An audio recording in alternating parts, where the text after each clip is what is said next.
मित्रांनो, बघा आज आपण मराठीतले वाक्य इंग्रजीत करणार आहोत आणि झटपट करणार आहोत. कसे करणार आहोत? झटपट. मग झटपट वाक्य करत असताना अगोदर आपल्याला बघा मराठीतलं वाक्य इंग्लिश मध्ये करायचंय. तर मराठीतलं वाक्य आहे, माझ्याकडे 3 पेन्सिल आहेत. बघा, माझ्याकडे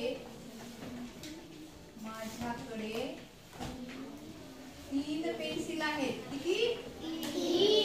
3 पेन्सिल आहेत. आता हे वाक्य कशातलं आहे रे? मराठीतलं वाक्य आहे आणि चालू काळातलं आहे की नाही? बघा, मग आपण काय करत असतो? लक्ष द्या सर्वजण. मराठीतलं वाक्य इंग्लिश मध्ये करत असताना आपण माझ्याकडे कर्ता, क्रियापद आणि हे कर्म 3 पेन्सिल. त्याला नंबरिंग देऊ. 1 2 3. तुम्ही म्हणाल 1 2 3 काय भानगडे?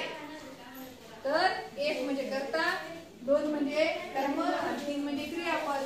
हे झालं मराठीतलं. आणि हेच वाक्य इंग्लिश मध्ये करत असताना कर्ता, क्रियापद आणि कर्म असं करावं लागतं.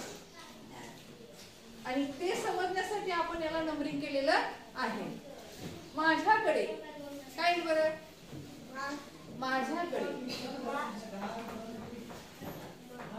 माय म्हणजे माझे झालं फक्त. माझ्याकडे आहे. I have 1 chalk. माझ्याकडे एक खडू आहे. मी आता बोलून गेले.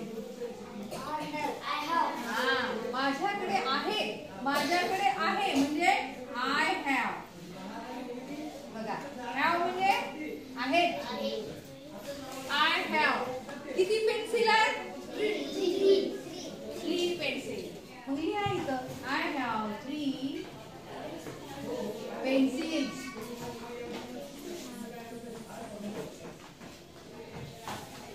एस का लावलं इथं आपण?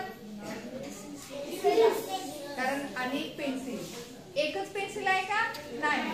3 पेन्सिल एकापेक्षा जास्त आहेत म्हणून आपण इथं काय लावलं? एस लावला. लक्ष इकडे द्या. काय लावलं इथं? एस. हे असं लिहिलं का? आय हॅव 3 पेन्सिल असं लिहिलं का? काय लिहिलं? I have 3 pencils. आलं लक्षात? हे झालं पहिलं वाक्य. दुसरं वाक्य बघायचं आपल्याला. दुसरं वाक्य आहे, माझ्याकडे तुझी चावी आहे. बघा, माझ्याकडे, बघा कुणाला येते मला सांगा. माझ्याकडे तुझी चावी आहे. बघा, आता हे वाक्य तुम्हाला कसं करायचंय? इंग्लिश मध्ये करायचंय. बघा, करा. 1 2 3. ह्याला नंबरिंग द्या. 1 2 3. माझ्याकडे तुझी चावी आहे. आता ह्यालाच आपण इंग्लिश मध्ये करू. कसं करणार ना सांग? हा, व्हेरी गुड. I have. आता तुझीला शब्द काय? युअर. हा, युअर. Very good. बघा किती सोपं आहे.